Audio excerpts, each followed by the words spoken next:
Hewlett-Packard shares fell in after-hours trading.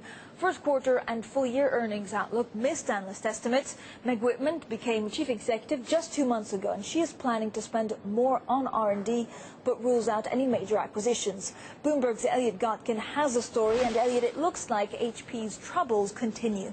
Yeah, well, as Meg Whitman pointed out herself yesterday, some of HP's problems have been of their own making, such as that decision to sell off the PC unit. But fourth quarter earnings, interestingly enough, actually beat analyst estimates for the fourth quarter, but they were about a tenth of what they were a year earlier. But Meg Whitman told investors to lower their expectations for future earnings, and that's what sent the shares down in after-hours trading.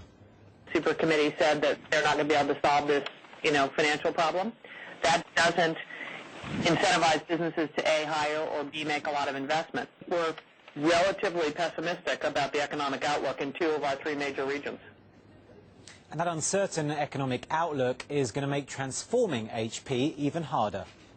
The real question mark is, how are you going to find sustainable long-term growth in a market which is becoming more and more about software, when only really 3% of your revenues are coming from the software market?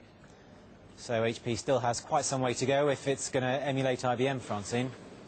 Yeah, and Elliott, big acquisitions aren't actually on the table either, right? That's right. Meg Whitman's hands are somewhat tied on this one as it happens, because it all comes down to cash and debt. HP has got too much of the latter. We can see how HP's debt has been rising over the past 3 years, topping more than $30 billion, and HP doesn't have enough cash. As we can see, their cash position has also been falling over the last 3 years, and that unbalanced balance sheet, which is partly down to the $10 billion autonomy acquisition, has unsettled investors. Indeed, Moody's and Fitch have put HP's credit on review for a downgrade. So don't expect any more big HP deals anytime soon, Francine. All right, Elliott, thank you. Elliott Gotkine there.